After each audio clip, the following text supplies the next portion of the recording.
I don't believe in destiny or fate or anything sort of wifty or new agey like that, but I do believe that we all have a job to do, that we are born with a particular arrangement of brain cells and circumstance that means that we have a gift either for being a good parent or a planter or a creator or something that is our job in life to do.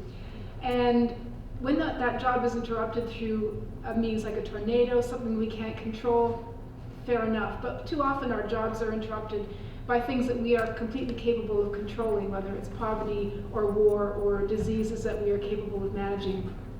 So what I do is I travel around the world and I meet with people who have had their jobs and lives interrupted by these bad decisions to allow people to live in poverty, decisions to allow disease to spread that we have the means to control, decisions to go to war with one another.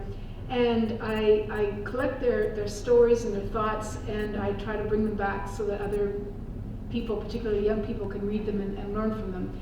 So I thought I'd read a couple of these tonight. The first is a boy named Victor, who's 12 years old, and I met him in a slum of Lusaka in Zambia.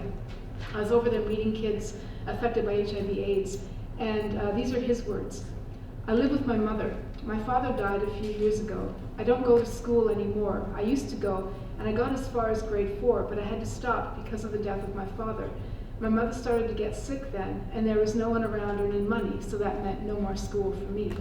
It was my father's job to send me to school, but he died, so he didn't do his job. My mother's name is Faustina. She has a boyfriend now. Sometimes he gives her money, and that is how we live. It is a hard life. He doesn't really like me, so I stay out of the way. We can get a bit of food with the money she gets from him, so we can usually eat. There's not enough money for anything extra, like books or pencils. If my mother's boyfriend decides he doesn't like her anymore, our lives will get harder. She'll have to find a new boyfriend if she's not too tired or too sick. Or I guess I could try to get work, maybe carrying things in the market. Since I don't go to school anymore, I spend my days playing ball in the alleys. There are a lot of kids around here who are not in school because there's no money in their families. Someone is sick or somebody has died, and dying uses up a lot of money. Math was my favorite subject in school. It always works. If you know how to do it and you do it properly, math always comes out the way it should. It's clean and it makes sense. Some kids didn't like math and made messes of their work, but I liked seeing the numbers all in straight rows.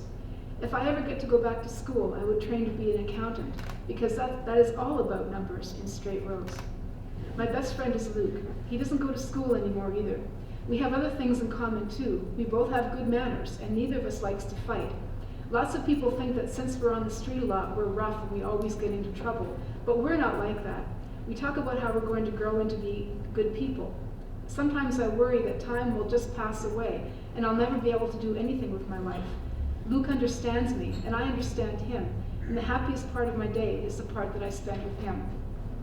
I've heard a lot about AIDS from people who come into our community to teach us. There's a lot about it that I don't know, but I do know that there are a lot of kids like me. They have a mother who is dead or a father who is dead, and their hearts hurt the way that mine does. How will I ever learn to be a good man? Luke and I will have to teach each other. And this next little bit I'll read is from a kid from Iraq who is now living as a refugee in Jordan. And his name is Laith, and he's 11 years old. My father was a taxi driver in Baghdad. My mother was an agricultural engineer. Neither of them have jobs now. For a while, my father worked at a small booth in the market selling vegetables, but it became too dangerous. The immigration police would show up in the market looking for Iraqis to send back to Iraq, so he had to stop working. My mother found a way to do a bit of work from home. She makes things like pickles and baskets and finds a way to sell them. It brings in a bit of money, and that's how we live. Something happened in Baghdad that made my parents decide to leave. A child at my school was kidnapped. It was during the school day. Lots of people were around. The kidnappers wore dark masks over their heads and faces, so it didn't matter that people could see them. They couldn't tell who they were. They drove up really fast and got out of the car. First they grabbed the girl and they tried to stuff her into the car, but she screamed so loud and fought them so much that they dropped her and went after a smaller child, a little boy, who was too scared to scream or fight. They put him in the car and they drove away. They had these guns and no one could stop them. Maybe they would have grabbed me or my sister. They didn't really care what child they grabbed. One was the same as another to them. Even now, here in Jordan, when a car pulls up beside me on the street, I worry that men with guns will get out and drag me inside, and no one will ever see me again. The bombing time in Iraq was terrible. I was young and I didn't understand why the Americans were bombing us. I thought that maybe they didn't know that we were down here, that we should tell them so that they could drop their bombs where they wouldn't kill anybody. Those nights were awful. We were stuck in one room with 100 other people in a place where everyone would go to try to be safe from the explosions. We would hear glass breaking and things blowing up. The whole world would shake. I thought we would all die, and I didn't want to die in that awful room with all those screaming people around. So I'll just leave it at that.